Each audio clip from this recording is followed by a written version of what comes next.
মোক এজন অভিভাৱকে তৃতীয় শ্ৰেণীৰ উপযোগী কিছুমান পাঠৰ বৰ্ণনা দিবলৈ কৈছিল আৰু আজি সেইবাবে মই তৃতীয় শ্ৰেণীৰ এটি পাঠ লৈ আহিছোঁ। পাঠটি হৈছে প আৰু খ যোগ। কি? প আৰু খ যোগ। ম যোগ প, মই পয় মই পম প। ল যোগ প, লয় পয় লয় পল প। মূৰ্ধন্য হ যোগ প, হয় পয় হয় পচ প।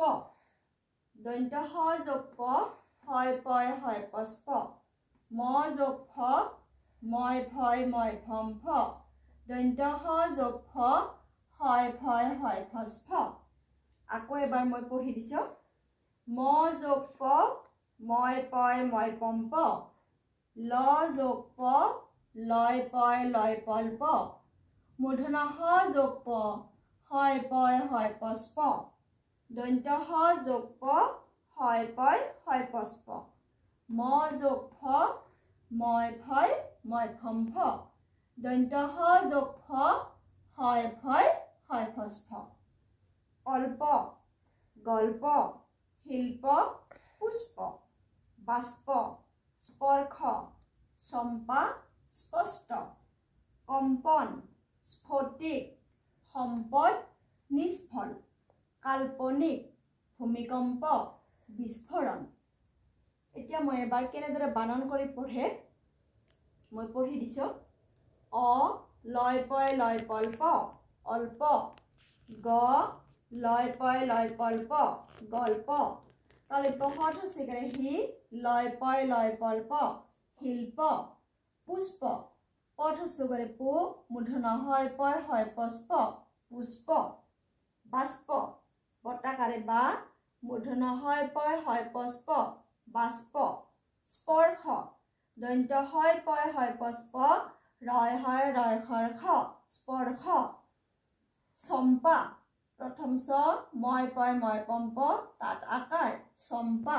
স্পষ্ট, দন্ত্য হয় পয় হয় পচ প, মূৰ্ধন্য হয় তয় হয় তচ ত, স্পষ্ট। কম্পন, ক মই পয় মই পম প, কম্প, দন্ত্য ন, কম্পন। স্ফটিক, দন্ত্য হয় ফয় হয় ফচ ফ, মূৰ্ধন্য ত থচিকাৰে তি, স্ফটি ক, স্ফটিক।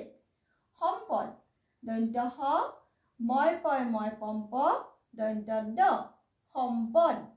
নিষ্ফল, দন্ত্য ন থচিকাৰে নি, মূৰ্ধন্য হয় ফয় হয় ফচ ফ, ল, নিষ্ফল। কাল্পনিক, কটাকাৰে কা, লয় পল প, কাল্প, দন্ত্য ন থচিকাৰে নি, ক, কাল্পনিক।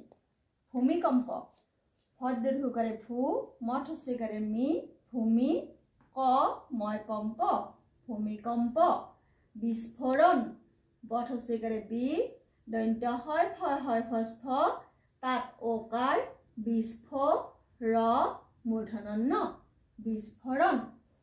ছাত্ৰ ছাত্ৰীসকল, আমি যেতিয়া শব্দবোৰ পঢ়ি যাওঁ সেই শব্দবোৰৰ আমি অৰ্থ জানিব লাগে। অল্প মানে হৈছে অলপ, অল্প মানে অলপ। গল্প মানে হৈছে কাহিনী।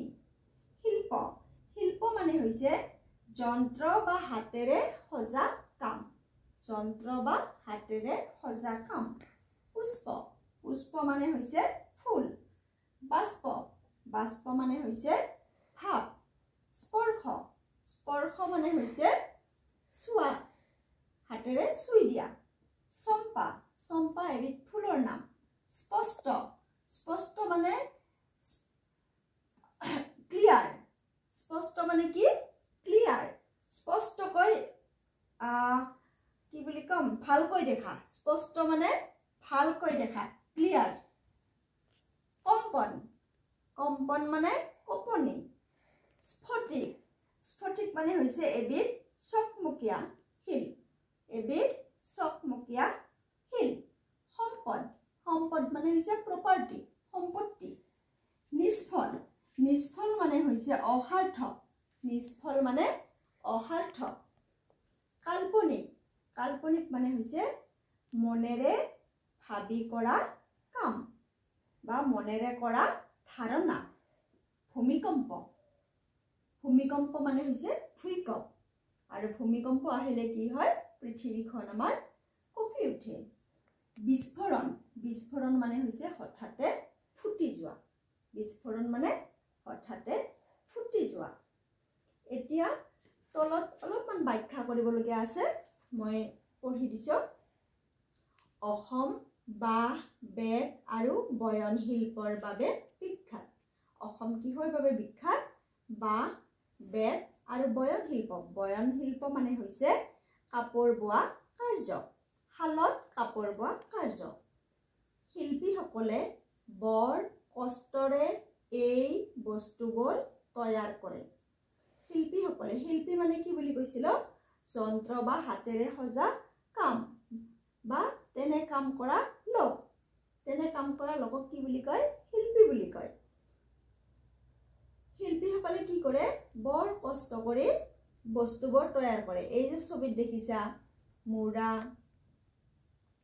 ঠিক তেনেকে ডলা কুলা চালনী এইবোৰ বাহেৰে তৈয়াৰ কৰে এইবোৰ কৰতে সিহঁতৰ শিল্পীসকলৰ বৰ কষ্ট হয় এইবোৰ অসমৰ সম্পদ আৰু এইবোৰ হৈছে আমাৰ কি অসমৰ সম্পদ কোনবোৰৰ কথা কৈছে এই যে শিল্পীসকলে বাঁহ বেতেৰে কিছুমান বস্তু তৈয়াৰ কৰে এই বস্তুবোৰৰ কথা কোৱা হৈছে পুষ্প মানে ফুল ফুলবোৰ বেছি স্পৰ্শ কৰিলে বেয়া হৈ যায় স্পৰ্শ মানে চুই দিয়া হাতেৰে চুই দিয়া আমি যেতিয়া এপাহ ফুল হাতেৰে বেছিকৈ চুই থাকো তেতিয়া কি হয় ফুলপাহ সোনকালে মৰহি যায় বেয়া হৈ যায় ভূমিকম্প আহিলে পৃথিৱীৰ উপৰিভাগত কম্পন উঠে যেতিয়া ভূমিকম্প আহিলে কি হয় পৃথিৱীৰ উপৰিভাগত কঁপনি উঠে বহুতো সা সম্পত্তি নষ্ট হয় আৰু ভূমিকম্প আহিলে কি হয় ঘৰবাৰী ভাঙি যায় হয়নে ডাঙৰ বিল্ডিং বিলাক ভাঙি পৰে তেতিয়া মানুহ মৃত্যুমুখত পৰে বিজুলী তাৰৰ খুঁটা ভাঙি পৰে তাৰোপৰি বহুতো সা সম্পত্তিও আমাৰ নষ্ট হয় গল্প পঢ়িলে মন ভাল লাগে আমি যেতিয়া যিকোনো কাহিনী এটা পঢ়ো তেতিয়া আমাৰ মনত আনন্দ লাগে ফূৰ্তি লাগে গল্পকাৰসকলে তেওঁলোকৰ কল্পনাৰে সুন্দৰকৈ বৰ্ণনা কৰে গল্পকাৰ মানে গল্প লিখা মানুহক গল্পকাৰ বুলি কয় আৰু গল্পকাৰসকলে কি কৰে তেওঁলোকৰ বৰ সুন্দৰকৈ মনেৰে ভাবি লয় আৰু ভাবি সেইবোৰ বৰ সুন্দৰকৈ বৰ্ণনা কৰে বিৱৰণ কৰে আজৰি সময়ত গল্প পঢ়িবা আজৰি সময়ত মানে জিৰণি সময়ত আমি জিৰণি সময়ত কি কৰিব লাগে গল্প পঢ়িব লাগে আজিলৈ এৰিছো ধন্যবাদ